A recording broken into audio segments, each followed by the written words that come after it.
বাংলায় ভোটে কলকে পাবে না একথা বুঝতে পেরে ভয় দেখানোর রাস্তায় এবার হাঁটছে বিজেপি।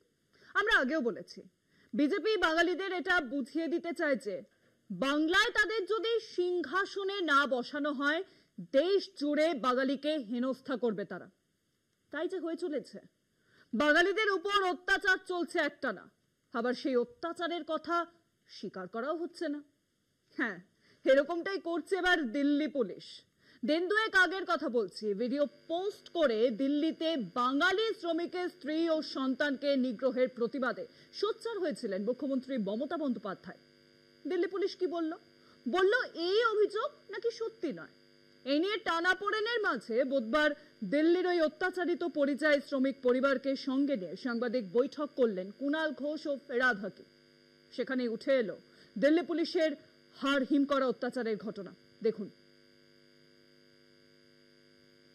ওই বাচ্চাটার কথা আমি বলেছিলাম, ওদের কালকে সব একটার পর একটা থানায় নিয়ে যাওয়া হয়েছে। আমি কাল মিটিংয়ে দাঁড়িয়ে বলেছিলাম রেকর্ড চেক করুন এবং ওদের থ্রেট করা হবে। হয়েছে সেটাই। এরপর আমরা চাইবো তারা ফিরে আসুক, আমরা চাইবো ফিরে আসুক।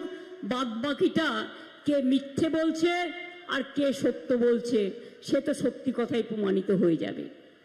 ভিনরাজ্যে বাঙালি পরিযায়ী শ্রমিক হেনস্থার অভিযোগে সরগরম রাজ্য রাজনীতি। বাঙালি শ্রমিক হেনস্থার দাবি নস্যাৎ দিল্লি পুলিশের। মঙ্গলবার ইলাম বাজারের সভা থেকে ভাইরাল ভিডিও নিয়ে পাল্টা চ্যালেঞ্জ করেন মুখ্যমন্ত্রী। এবার ভিডিওর সত্যতা প্রমাণ করতে দিল্লির নিগৃহীত পরিযায়ী শ্রমিককে সঙ্গে নিয়ে সাংবাদিক বৈঠক করল তৃণমূল। জয় শ্রীরাম বলতে চাপ, সন্তানকে মার, দিল্লিতে হেনস্থার হার হিম বর্ণনা। ঠিক কি জানালেন সাজনুর পারভিন নামে ওই মহিলা?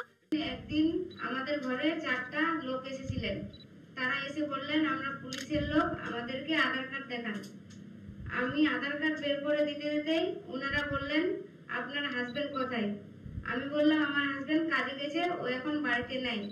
ওনারা বলল আপনারা বাংলাদেশি, আপনারা এখান থেকে পালাবার চেষ্টা করবেন না।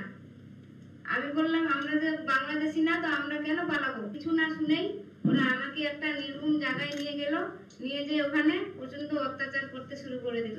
আমি কে ডাকতে পারবো না, তো তুমি জয় শ্রীরাম বলো, তারপর তোমাকে ছাড়া হবে। আমি বললাম আমি মুসলমান, আমি কিভাবে জয় শ্রীরাম বলবো? এই কথাটা বলার পর আমার পেটে একটা লাথি মেরেছিল। চিল্লাচিল্লি করতে করতে আমার ছেলেটা উপর খেয়ে পড়ে গেছিল, আর কানের মধ্যে ওরা থাপড় দিয়েছিল, কান থেকে রক্ত পড়ছিল, কানে আচরণ এখনো আছে, আর মাথাটাও ফুলে গেছিল পড়ে যেয়ে। তখন আমাদেরকে হুমকি দিল 25,000 টাকা দিলে ছাড়বো, না হলে ছাড়বো না। দিল্লি পুলিশের বিরুদ্ধে কলকাতাতেই এফআইআর করবেন নির্যাতিতা, জানান কুণাল ঘোষ। প্রথমে তো অত্যাচার করেছে, তারপর যেই মমতা বন্দ্যোপাধ্যায় তার প্রতিবাদ করেছেন সঙ্গে সঙ্গে হুমকি শুরু হয়ে গিয়েছে যে এগুলো তোমরা বাইরে বলবে না।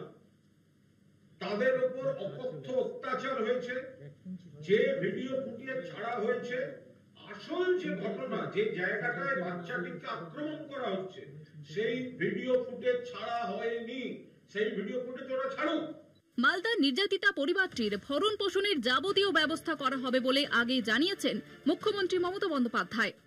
সুবিধা পায় পশ্চিমবঙ্গের মানুষ, এগুলো সব করে দেওয়ার যে ব্যবস্থা সেগুলো আমরা ইমিডিয়েটলি ওদের জন্য করে দেবো। নিগৃহীত পরিযায়ী শ্রমিকের পরিবারকে সামনে রেখে ভিডিওর সত্যতা প্রমাণ দিল তৃণমূল। এরপর কি পদক্ষেপ নেবে বিজেপি ও দিল্লি পুলিশ? এখনো কি ভাইরাল ভিডিওকে ভুয়ো এবং ভিত্তিহীন বলে অভিহিত করবে? কলকাতা টিভি।